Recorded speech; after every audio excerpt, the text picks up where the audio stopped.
Hello students, आप सभी का सीडीपी की इस कक्षा में स्वागत है।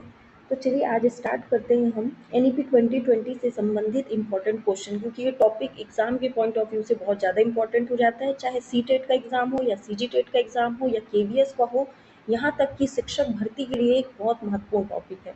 तो स्टार्ट करते हैं पहले क्वेश्चन से। पहला क्वेश्चन है, भारत में सर्वप्रथम राष्ट्रीय शिक्षा नीति एनईपी किस वर्ष लागू की गई थी। तो देखिए एनईपी 2020 आने से पहले, इसके पहले हमारे भारत में कितने बार एनईपी लागू हो चुका है, तो याद रखेंगे टोटल 3 बार आ चुका है। तो भारत में सबसे पहले कब आया, तो सबसे पहले आया आज़ादी के बाद 1968 में। तो आपसे वही सवाल पूछा जा रहा है कि भारत में प्रथम राष्ट्रीय शिक्षा नीति किस वर्ष लागू हुई। तो इसका करेक्ट आंसर क्या हो जाएगा, ऑप्शन ए हो जाएगा। अब सवाल उठता है उसके बाद दो अन्य शिक्षा नीति क्या है, तो दो अन्य है 1968 के बाद 1986 और वर्तमान का एनईपी 2020। तो ध्यान रखेंगे, इंपॉर्टेंट है। नेक्स्ट क्वेश्चन है, नई शिक्षा नीति 2020 के अनुसार वर्तमान 10+2 शैक्षिक मॉडल को एक नए शैक्षिक पाठ्यक्रम प्रणाली के आधार पर विभाजित किया गया है। वह नई शैक्षिक पाठ्यक्रम प्रणाली क्या है। तो देखिए हम सभी जितने भी हैं, हम सभी ने 10+2, आपने 10th का रिजल्ट देखा होगा, 12th का रिजल्ट देखा होगा, तो ऊपर में ऐसे 10+2 लिखा होता था। तो ये क्या है, ये हमारी 1986 की शिक्षा नीति को दर्शाता है।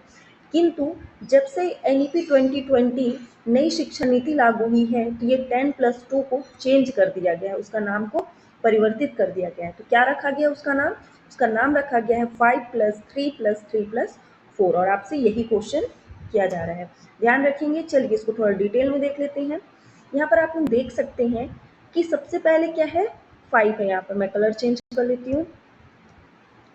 देखिए यहाँ पास 5 है, तो 5 का मतलब क्या है, 5 का मतलब ये है कि आने वाली पीढ़ी, मतलब जितने भी छोटे छोटे बच्चे हैं, क्योंकि हम सभी ने पुरानी शिक्षा नीति के तहत पढ़ाई की है, लेकिन अब आने वाली जो पीढ़ी है वो इसी शिक्षा नीति के तहत पढ़ाई करेगी।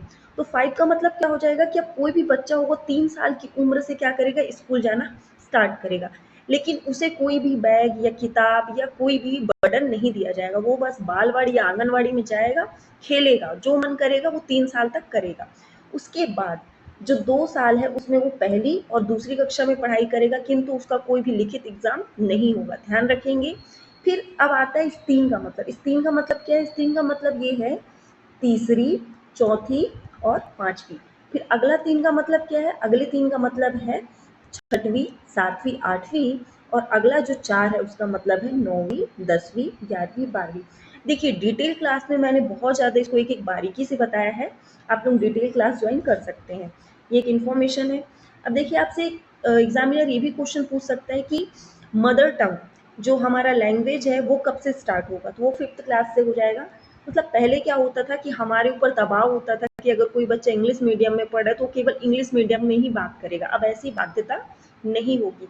और 9th क्लास जब वो सब्जेक्ट कॉम्बिनेशन में आएगा, तो पहले क्या होता था, हम अगर साइंस बैकग्राउंड में हैं तो हमें मैथ्स, फिजिक्स, केमिस्ट्री या बायो लेना ही कंपलसरी था। लेकिन अब नई शिक्षा नीति के तहत क्या होगा, अगर कोई बच्चा साइंस बैकग्राउंड से है तो वो साथ में आर्ट्स के भी सब्जेक्ट ले सकता है, वो कॉमर्स का भी ले सकता है, यहाँ तक कि आर्ट्स के बच्चे साइंस का कोई एक सब्जेक्ट ले सकते हैं। मतलब बच्चे का जिसमें इंटरेस्ट होगा वो अपने पसंद से सब्जेक्ट लेगा।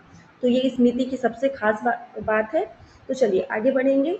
हाँ, एक चीज़ और पूछा जा सकता है आपसे कि शिक्षा मंत्रालय, देखिए जब पुरानी शिक्षा नीति थी तो उस समय हमारे मंत्रालय का नाम क्या था, MHRD, मीन्स मानव संसाधन मंत्रालय, किंतु अब इसका नाम परिवर्तित करके क्या कर दिया गया है, शिक्षा मंत्रालय कर दिया गया है। चलिए नेक्स्ट क्वेश्चन देखेंगे, नई राष्ट्रीय शिक्षा नीति 2020 को कैबिनेट की मंजूरी कब मिली। तो याद रखेंगे कैबिनेट की मंजूरी कब मिली, 29 जुलाई 2020 को। अब देखिए अगर हम छत्तीसगढ़ की बात करें तो छत्तीसगढ़ ने अभी अभी स्टार्ट किया इस पर काम, लेकिन ऐसे बहुत से राज्य जिन्होंने इस पर कब का काम शुरू कर दिया है। जैसे सबसे पहले आपसे पूछा जा सकता है कि कौन सा ऐसा पहला राज्य है जिसने राष्ट्रीय शिक्षा नीति लागू की है, तो याद रखेंगे कर्नाटक। ठीक है, कर्नाटक ऐसा पहला राज्य है। अगला क्वेश्चन है, नई शिक्षा नीति 2020 के मसौदा समिति ड्राफ्टिंग कमेटी के अध्यक्ष कौन है। तो देखिए जैसा कि आपको सामने इमेज दिख रहा है, ये कौन है, डॉक्टर के कस्तूरी रंगन। इन्हीं की अध्यक्षता में नई शिक्षा नीति, जो एक बहुत ही खूबसूरत शिक्षा नीति है, जो अब बच्चों को क्या करेगा, जो बच्चों को पहले शिक्षा बोझ लगती थी, अब वो बोझ नहीं लगेगी। उनका जिसमें इंटरेस्ट होगा, अगर कोई बच्चा पेंटर बनना चाहता है, अगर कोई बच्चा यहाँ तक कि किसान बनना चाहता है, अगर कोई बच्चा का सपना है कि वो बहुत बड़ा रेस्टोरेंट खोले, तो वो जो करना चाहेगा, या चित्रकार बनना चाहता है, या गायक, या डांसर, या लाइफ में और कुछ भी करना चाहेगा, उसके अनुसार उसे क्या दी जाएगी, ट्रेनिंग दी जाएगी। तो ये एक बहुत खूबसूरत शिक्षा नीति है। इसकी अध्यक्षता किसने की, तो याद रखेंगे डॉक्टर के कस्तूरीरंगन। आगे बढ़ेंगे। एनईपी 2020 के अनुसार कितनी आयु वर्ग तक के बच्चों को शिक्षा के अधिकार कानून 2009 के अंतर्गत रखा गया है। याद रखेंगे आरटीई एक्ट डायरेक्ट पूछा जाता है। राइट टू एजुकेशन एक्ट कब आया, 2009 में, और इसके अंतर्गत रखा जाता है। तो याद रखेंगे पहले क्या था, कम था, लेकिन अब पहले 6 से 18 वर्ष था। पहले बच्चों का एडमिशन क्या होता था, मिनिमम 6 वर्ष होना चाहिए था, लेकिन अब बच्चों का एडमिशन 3 वर्ष की आयु में ही हो जाएगा। तो इसका करेक्ट आंसर क्या हो जाएगा, ऑप्शन बी, 3 से 18 वर्ष के आयु वर्ग को। आगे बढ़ेंगे। नेक्स्ट है, नई राष्ट्रीय शिक्षा नीति 2020 का लक्ष्य किस वर्ष तक 3 से 18 आयु वर्ग के प्रत्येक बच्चों को गुणवत्तापूर्ण व समावेशी शिक्षा प्रदान करना है। अब देखिए यहाँ पर एक नया शब्द देखने को मिला, समावेशी शिक्षा। समावेशी शिक्षा होता क्या है, तो समावेशी शिक्षा का मतलब होता है सभी के लिए समान शिक्षा, चाहे वो किसी वर्ग का हो, किसी भी समाज का हो, चाहे उसकी आर्थिक स्थिति अच्छी हो या ना हो, वो कहीं से भी आएगा, समान रूप से उसे शिक्षा प्रदान किया जाएगा। तो इसका लक्ष्य कब तक रखा गया, तो देखिए वर्ष 2030 तक टारगेट रखा गया है कि हम क्या करेंगे, प्रत्येक बच्चे को, भारत के जितने भी बच्चे हैं उन्हें हम गुणवत्तापूर्ण और सब समान रूप से शिक्षा प्रदान कर सके। तो ध्यान रखेंगे। अगला क्वेश्चन है, एनईपी 2020 में शिक्षक को किस कक्षा तक मातृभाषा या स्थानीय या क्षेत्रीय भाषा में पाठ पढ़ाने पर बल दिया गया है। इसका मतलब क्या है कि टीचर अपना लैंग्वेज बच्चों पर नहीं थोपेगा। इसका मतलब ये कि बच्चा अगर वो उर्दू में बात करना चाहता है, वो अंग्रेजी में बात करना चाहता है, यहाँ तक कि अगर वो छत्तीसगढ़ी में भी कंफर्टेबल है, तो टीचर उसी भाषा में बच्चे को पढ़ाएगा। तो ये किस कक्षा तक बोला गया है, कम से कम कक्षा 5वीं तक। मातृभाषा का मतलब क्या है, घर में बोली जाने वाली भाषा। अगला क्वेश्चन है, नई शिक्षा नीति 2020 के अनुसार शिक्षा पर सकल घरेलू उत्पाद जीडीपी का कितना प्रतिशत खर्च करने का लक्ष्य रखा गया है। तो आप सभी को पता है जीडीपी, और देखिए इस जीडीपी का कम से कम 6% हम क्या करेंगे, शिक्षा पर खर्च करेंगे। ध्यान रखेंगे, इसका करेक्ट आंसर क्या हो जाएगा, ऑप्शन सी हो जाएगा। अगला क्वेश्चन है, एनईपी 2020 में किस वर्ष तक स्कूली शिक्षा में 100% जीईआर, जीईआर का फुल फॉर्म क्या है, gross enrolment ratio, gross enrolment ratio के साथ माध्यमिक स्तर तक एजुकेशन फॉर ऑल का लक्ष्य निर्धारित किया गया है। तो देखिए भारत ने क्या किया है, टारगेट किया है कि कम से कम 2030 तक भारत के जितने भी बच्चे हैं उन सभी को हम क्या कराएंगे, शिक्षा दिलाएंगे। तो वही वर्ष आपसे पूछा जा रहा है, तो वर्ष याद रखेंगे, वर्ष 2030, मतलब भारत विश्व गुरु बनने का प्रयास कर रहा है, जो एक बहुत अच्छा प्रयास है। अगला क्वेश्चन है, नई शिक्षा नीति 2020 के अनुसार वोकेशनल कोर्स किस कक्षा से शुरू किए जाएंगे। अब सवाल उठता है कि मैम वोकेशनल कोर्स क्या होता है। वोकेशनल कोर्स का मतलब ये होता है जिसमें बच्चे का इंटरेस्ट होगा, वही बाद में उसका व्यवसाय बनेगा। जैसे क्या होता है, छोटे छोटे बच्चे होते हैं ना, किसी को खेल में इंटरेस्ट होता है, कुछ डॉक्टरी लाइन में इंटरेस्टेड होता है, बहुत सारे ऐसे फील्ड होते हैं। तो हम क्या करते थे पहले पुरानी शिक्षा नीति के अनुसार कि हम उन्हें फोर्स करते थे कि आपको 10th में इतने परसेंट लाने हैं, 12th में इतने लाने हैं, मतलब परसेंट को बहुत इंपॉर्टेंस दिया जाता था। लेकिन अब ऐसा नहीं होगा।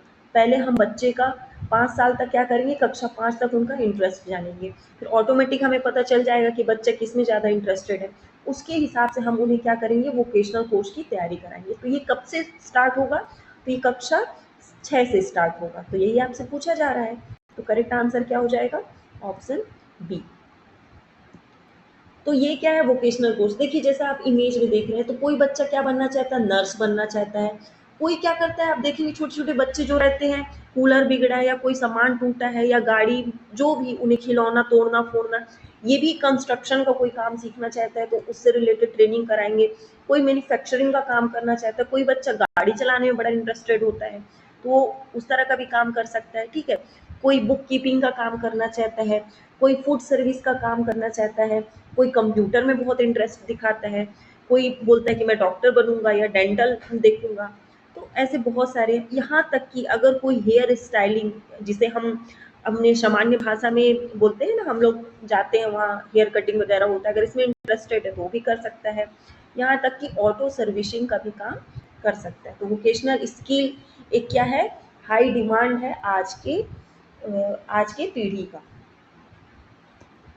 अगला क्वेश्चन है, किस वर्ष तक अध्यापन के लिए न्यूनतम डिग्री योग्यता 4 वर्षीय एकीकृत बीएड डिग्री का होना अनिवार्य किया गया है? इसलिए अभी क्या कर दिया गया है, बोला गया है कि जल्दी जल्दी आप सभी बीएड कर ले, ठीक है।